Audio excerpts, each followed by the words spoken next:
Building control authority जो नाम साफियो जायज मसला सर्विस बुकन जो मसलो डीपीसी जो मसलो। नाजरीन, लाड़काना से खबर शामिल करते हैं कि सिंध बिल्डिंग कंट्रोल अथॉरिटी के मुलाजिमीन ने बहुत बड़ा एहतजाज किया है और अपने मुतालबात के हक़ में नाराबाजी भी की है। मज़ीद जानते हैं सच्चाई न्यूज़ के ब्यूरो चीफ नादर मायरी से। नादर मायरी, बताइएगा क्या तफसीलात हैं एहतजाज के और मुजाहिरीन के क्या मुतालबात हैं? जी बिल्कुल, लाड़काना में सिंध बिल्डिंग कंट्रोल अथॉरिटी के मुलाजमीन ने अपने हुकूक न मिलने के खिलाफ अपने दफातर छोड़कर लाड़काना प्रेस क्लब के सामने एहतजाजी मुजाहरा किया है और वहां पे शदीद नारेबाजी भी की है।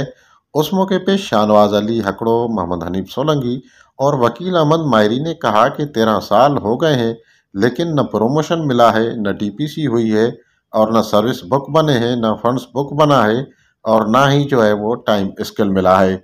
उन्होंने कहा कि ज़्यादतियाँ बंद की जाएं और जो मराहत कराची ऑफिस वालों को मिलती हैं वो मराहत लाड़काना के मुलाजमीन को भी फराहम की जाएं। जी, सिंध बिल्डिंग कंट्रोल अथॉरिटी के मुलाजिमीन ने मीडिया से बात करते हुए अपने मुतालबात बयान किए। अहिड़ो निज़ाम कयो आहे जूनियर ऑफिसरनि खे उन्हनि ते विहारियो वियो आहे, हिन ते सीटुनि ते। ऐं असांजा जेके मसइला रहियल आहिनि, सीनियरिटी लिस्ट रहियल आहे, टाइम स्केल रहियल आहे, सर्विस बुक आहे, फंड बुक आहे, इन्हनि मसइलनि लाइ असांखे टाल मटोल करे टारियो कयो वञे। इन जे लाइ असां एहतजाज कयो आहे ऐं असांजी आला अख़्तियारनि खे इहा ई अपील आहे त असांजा ही फौरी मसइला हल कया वञनि।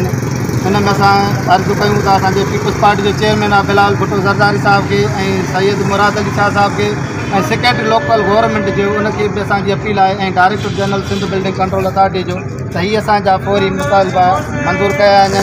जे ही न थिया त अञा असां अॻिते को ॿियो अहिड़ो क़दम खणंदासीं, एहतजाज जो दायरो वधाईंदासीं। तालबो इहो आहे त गुज़िरियल 15 सालनि खां असां सिंध बिल्डिंग कंट्रोल अथॉरिटी में ड्यूटी ॾियूं पिया।